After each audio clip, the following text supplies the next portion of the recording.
pessoal! Meu nome é Andressa, bem-vindos à quinta aula do nosso projeto de educação continuada e o tema de hoje será suicídio. Vamos lá? E pessoal, para a gente entender melhor a respeito desse tema, é importante também conhecermos alguns termos. Então, a ideação suicida são os pensamentos a respeito de ser o agente da própria morte, mas aqui ainda não existe nenhum comportamento. Já a tentativa de suicídio é quando existe algum comportamento na intenção de morte. E o suicídio é a morte auto-infligida. O suicídio é uma das principais causas de morte no mundo, ocupando atualmente a 22ª colocação. As maiores taxas de suicídio estão dentro da população masculina e naqueles mais velhos, acima de 70 anos. O que parece um pouco contraditório com o que encontramos na nossa prática. Vemos que mulheres costumam tentar suicídio mais do que os homens. E também esse comportamento acaba sendo visto naqueles mais jovens, mas muitas vezes isso não reflete o número de tentativas ao número de desfechos em suicídio.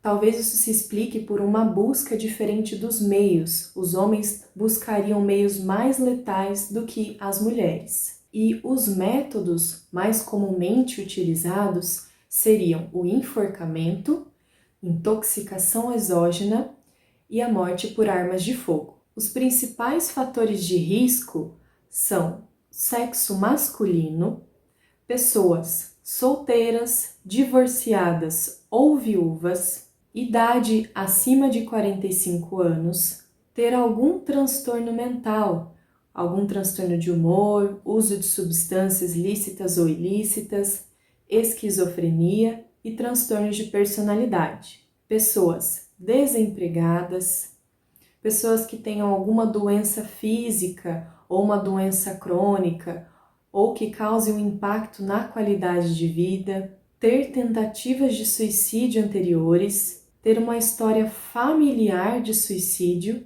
ou até o nível social, sendo tanto no nível social mais alto quanto mais baixo. E isso se reflete por um acesso maior aos meios letais e a um acesso insuficiente ao sistema de saúde. Deixo informação para vocês também, pessoal, que em relação à ocupação, os médicos estão entre as profissões que mais tentam suicídio.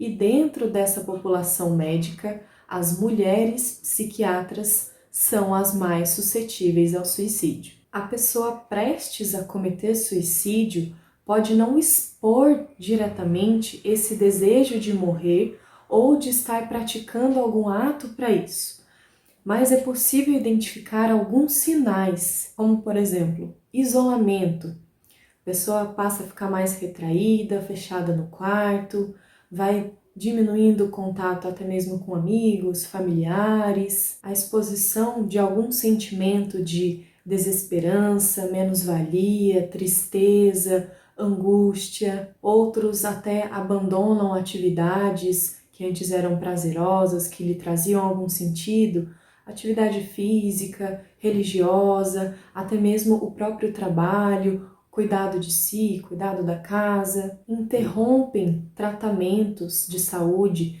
seja já para algum transtorno psiquiátrico ou alguma outra doença clínica, passam a pesquisar, a demonstrar um interesse que não era habitual em meios letais, como por exemplo doses de medicamentos, algum pesticida, algum veneno ou até pesquisar alturas. Passa a demonstrar um interesse grande por como são feitos nós, gases que podem ser tóxicos, o uso abusivo de substâncias, sendo que esse uso já ocorria e pode se agravar ou se iniciar nesse período. E até mesmo aqueles que deixam alguma carta, vídeo, testamentos, passam a distribuir suas funções ou seus bens ainda em vida, mesmo sem ter nenhum sinal de que algo grave esteja acontecendo com a sua saúde. Então, pessoal, a respeito de como dar esse atendimento ao paciente, né?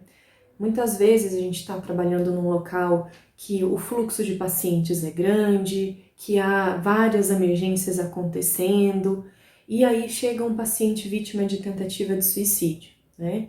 Então, comumente se dá bastante atenção ao aspecto clínico, fazer uma lavagem, fazer uma cirurgia, caso tenha ocorrido alguma queda, atropelamento, se jogado de alguma altura. Mas o aspecto emocional disso também merece uma atenção. E muito ao contrário do que se acredita, essa investigação não necessariamente precisa ser feita por um psicólogo ou um psiquiatra, que muitas vezes não está de plantão nesses locais de pronto-socorro. E o que não deve ser feito no atendimento a esses pacientes? Xingar, ofender, zombar, desafiar e desqualificar o que aconteceu. Então é bastante comum a gente ouvir aquelas falas: nossa, tão novinho, tem tudo, por que tá fazendo isso com a própria vida? Tanta gente realmente doente, querendo viver, e esse daí dando trabalho, querendo morrer. Aquelas falas de, quem quer morrer de verdade não faz isso, sabe bem o que fazer. Dizem até que isso é uma frescura, comparam a outras patologias, outros motivos pelos quais a pessoa procura atendimento no pronto-socorro. Poxa, tanta gente aí infartando, tendo realmente algum problema de saúde e você aqui ocupando leito. E o que então podemos fazer nessas situações, mesmo não sendo o médico especialista, no caso o psiquiatra? Acolher, respeitar, observar e orientar. Após realizados os primeiros atendimentos, realizada a estabilização clínica desse paciente, é importante tentar tirar mais dados a respeito do que aconteceu. Esse paciente chegou acompanhado de alguém? É importante saber desse acompanhante o que aconteceu ali na cena, se foram encontrados medicamentos, drogas, se no dia teve algum acontecimento marcante que pode ter sido o gatilho dessa tentativa. Investigar melhor o histórico de saúde, se essa pessoa faz algum tratamento clínico ou psiquiátrico, se deu algum sinal de que havia abandonado esse tratamento, se faz o uso de alguma substância, se já teve alguma tentativa de suicídio anterior. Pacientes que chegam, então, num contexto mais grave, depois de uma queda de uma altura grande, precisam passar por cirurgias ou outros procedimentos. Depois é importante examinar esse paciente, tentar identificar se existe alguma cicatriz em outras regiões do corpo, geralmente nos punhos, nos antebraços, nas coxas, algum sinal de que já existia uma tentativa de suicídio prévia, cortes na região cervical, sinais de abuso ou de violência. É claro, né, o contato com esse paciente. Quando ele estiver mais estável, tiver num nível de consciência adequado para conversar, tentar entender o que aconteceu naquele dia, se a pessoa se recorda, se aquela tentativa foi algo planejado, se já havia pensando nisso há um tempo, ou se foi algo mais impulsivo, frente a algum desentendimento, algum problema pontual. Tentar identificar se esse paciente tem alguma rede de apoio, família, amigos, colegas de trabalho, pessoas da igreja. E também é importante perguntar se a pessoa se arrepende do que aconteceu ou se ainda mantém essa ideia, esse desejo de morrer. E então, as informações coletadas através desse contato vão auxiliar a definir o manejo desse paciente, desde, por exemplo, as medicações. Um medicamento, a ketamina, vem sendo apontado em alguns estudos como capaz de reduzir a ideação suicida. Porém, é uma medicação que não está disponível em qualquer lugar.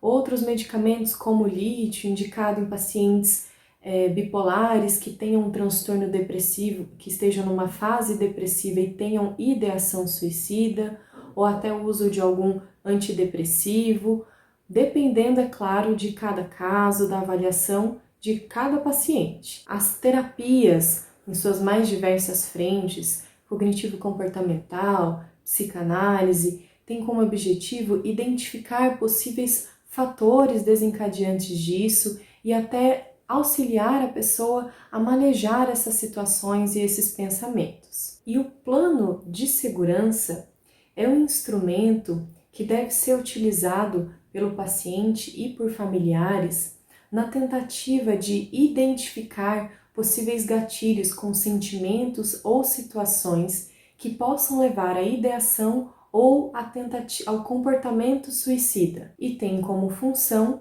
proporcionar a construção de estratégias para administrar esses momentos de crise e até nos momentos em que surjam esses pensamentos de morte. Então, proporcionar um ambiente mais seguro para esse paciente. De que forma? Se houver varandas, janelas, alturas que tenham algum risco, buscar colocar telas ou grades. Se desfazer de medicamentos em excesso da casa, produtos de limpeza, venenos, ou até mesmo objetos pontiagudos como facas, que podem em algum momento oferecer um risco a esse paciente.